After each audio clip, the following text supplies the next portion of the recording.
is enough said. Happy Thursday, Heat Nation. Your boy Ernest here. Boom, back with another Miami Heat Talk video. As always, you guys, I'm going to throw some positivity at you. I know everybody's situation is different. I know everybody woke up to a different scenario today.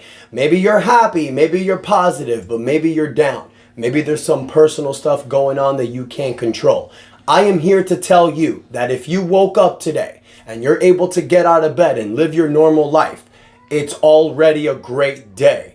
So together, you guys, let's share some positivity and go on another Miami Heat Talk adventure. Show some support. Don't forget to like, share, subscribe to the channel. Just a heads up, you guys, today, my hit single, It Feels Good, came out. It is my very first song by myself, my solo debut. Music video drops tomorrow. I'll share the link with you guys so you can show some support. If you hear some noise in the background, I do apologize, you guys. Both of my daughters caught another virus. They both have fevers. It's the third time in the last seven weeks, so this is getting annoying, but we do what we can for our babies, you guys. Now, trying to stay positive, trying to stay happy, but last night sucked donkey ass. The Miami Heat lose to the Los Angeles Lakers, 117-108, fall to 20-19. It was a great first half.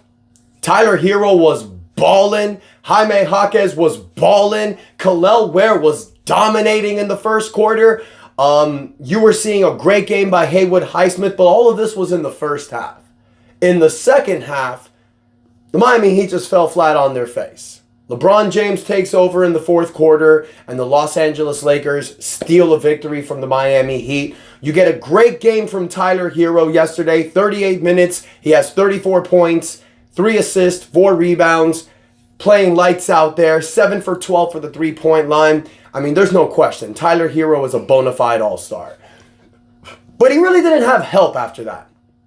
I mean, Kel'el Ware gives you 8 points, 11 rebounds, and 2 blocks off the bench. Solid. Nikola Jovic off the bench, 12 points, 8 assists. Solid. Jaime Jaquez Jr., 11 points. Haywood Highsmith, 12 points. Bam Adebayo. Oh. I have no words. Bam Adebayo and Terry Rozier are giving me this unbelievable sense of frustration. It's annoying. Bam Adebayo in 31 minutes yesterday goes 3 for 7. 3 for 7. 7 attempts. A max player. 7 attempts. 10 points, 5 rebounds. What the F, bro?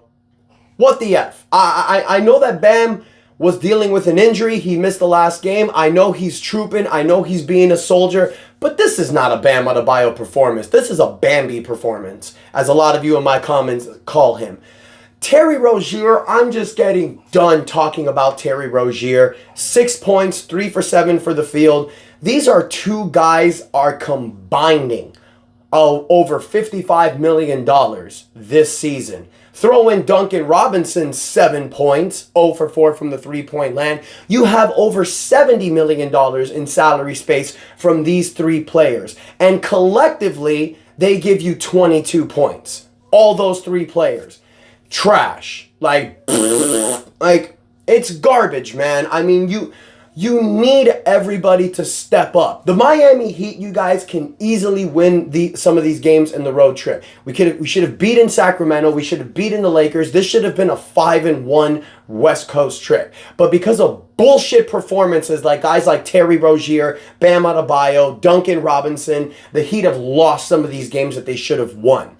It's embarrassing. It's annoying. But at the end of the day, you guys, the Heat went with the West Coast trip. They finished 3-3, which is exactly what I predicted. 500, mediocre, mid. That's what this team is. I'm not saying that there's not bright spots. Jaime Jaquez averaged 15 points a game in this West Coast road trip. Nikola Jovic averaged 13 points a game in this West Coast road trip. You saw flashes of dominance from Kel'el Ware. I'm loving this youth movement. I understand that we're not winning every game, but seeing these guys, Bam Adebayo, Tyler Hero, Jaime Jaquez Jr., Nikola Jovic, Kel'el Ware, and Haywood Highsmith, seeing these 6 guys out there, seeing this new youth movement, I'm loving it. But I'm watching this team last night, and when I watch this team, I think one thing. This team is a superstar player away from being a contender. And guess what? We have that superstar player, apparently, Jimmy Butler. We're supposed to have that guy. This team on paper should compete. I understand that people are saying things like, bro, Pat Riley hasn't gotten Jimmy Butler another superstar. Yeah, I get that. We failed on getting Kevin Durant. We failed on recently getting Damian Lillard. We traded for this come mierda Terry Rozier. But at the end of the day, when you look at this team on paper, they should contend. Jimmy Butler in the playoffs plays at superstar level. He eats shit during the regular season, but he plays superstar level in the playoffs. You have an all-star player in Bam Adebayo. He's not really an all-star anymore, but was an all-star twice with this team. And you have Tyler Hero, who's a current all-star. This team on paper should be able to compete. I still feel in the depths of my soul, y'all, that if this team is fully healthy, with a motivated Jimmy Butler, with Tyler Hero playing the way that he plays, and hopefully if Bam Adebayo can get out of this horrible slump, then yeah, I feel that this Miami Heat team can contend. But at the end of the day, you guys, we're going to have to see them step up. We're going to have to see them take the initiative moving forward. And that's all starting with Jimmy Butler. Is he going to play with this team? Is he going to be motivated? The suspension is over. The 7-game suspension is over. Jimmy Butler is supposedly going to report back with the Miami Heat. Now, is he going to play on Friday? We're not 100% sure. There's been talks about changing this suspension that's been going on. There's been talks about, is he really not going to play? Nobody really knows. There's also been reports that this whole Jimmy Butler telling the Milwaukee Bucks he doesn't want to play there isn't true. Apparently, Milwaukee might still be trying to go for Jimmy Butler. But that makes no sense. Who are they going to trade for him? Milwaukee's a second apron team. The only players they can send to Miami in a trade that can match Jimmy Butler's salary is Damian Lillard or Giannis Antetokounmpo. So the only way something like this makes sense, if Milwaukee is viewing this like, let's take Jimmy Butler, let's send them Damian Lillard. Damian Lillard has 3 more years left in his contract. Jimmy Butler contracts could be expiring after this season if he opts out of his player option, and this would give Milwaukee flexibility moving forward. But I don't think that's going to happen because Milwaukee is contending in the East. Why would they make a trade like that? I don't think it makes sense. Dwyane Wade did a podcast that came out yesterday with Darrell Wright and another gentleman. I don't know his name. Anyways, but he was talking about this whole trade situation. And Dwyane Wade used a phrase that I thought was amazing. A house divided will not stand. Dwyane Wade was also saying in the podcast, and this is something that a lot of us have been saying, you guys, Dwyane Wade has been looking at Pat Riley, Miami Heat, old players, old Miami Heat legends like Tim Hardaway, Alonzo Mourning, a lot of these guys, Dwyane Wade said, they're looking at Pat Riley like, what the hell are you doing? How are you allowing Jimmy Butler to get away with this stuff? Dwyane Wade also mentioned that he's glad that Pat Riley is going back to the culture mentality. Calling out Jimmy Butler in the offseason, saying something like, the comments that he made that if you're not out there playing against New York and Boston, you need to shut the hell up. And you know what, you guys, I really believe that it's true. Miami Heat has kind of lost their culture ways the last few years with Jimmy Butler, allowing Jimmy Butler to get away with things that no Heat players ever gotten away with. You saw Dwyane Wade in 2014 take time off for rest. You saw that. The Heat were trying to keep him healthy going into a 3rd championship, trying to win their 3rd straight title. They knew Wade was banged up, so they gave him load management. But I've never seen a Miami Heat player take off the 3rd game of the season for rest like Jimmy Butler has. I've never seen that before. Never seen Wade do that, LeBron, Bosh, Zoe, Tim Hardaway, even Shaq. I've never seen anybody do anything like that. Only Jimmy Butler. So the Miami Heat have allowed Jimmy Butler to get away with things that no other superstar player they have has done. So I understand that the Miami Heat have met Jimmy Butler halfway. I understand that Jimmy Butler has met the Miami Heat halfway. I understand that Jimmy Butler is frustrated that the Miami Heat have not put a superstar player next to him. I understand that he's frustrated that a lot of his friends like PJ Tucker, Max Strus, Gabe Vincent, Caleb Martin have left for greener passage. I understand all of that.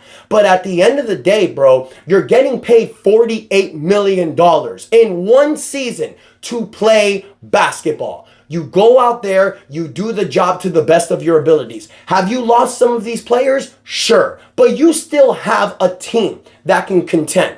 You still have a team that, if they have a motivated Jimmy Butler, can do some damage.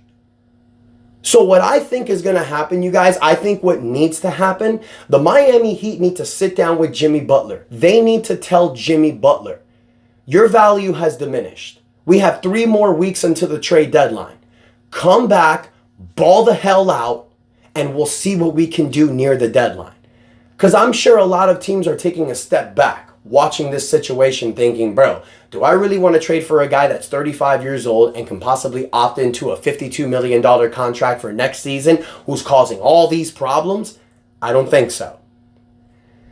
Dwyane Wade did also say in his podcast, and Darrell Wright confirmed this, that the Miami Heat run things the right way. Wade knows this. Wade left the Miami Heat to go somewhere else. He played with 2 other franchises. Darrell Wright left the Miami Heat in free agency to go to the Golden State Warriors. He's played with different franchises, and both of them have said the same thing. With other teams, when there's an issue going on, you don't know who to talk to. There's a lot of miscommunication. There's a lot of times where the teams don't answer questions. But with the Miami Heat, you know who to go to. Pat Riley. Pat Riley always gives the final answer. And for this notion that people are saying that the Miami Heat are ruining their chances of getting another star player in the future, even Dwyane Wade confirmed it. That's BS.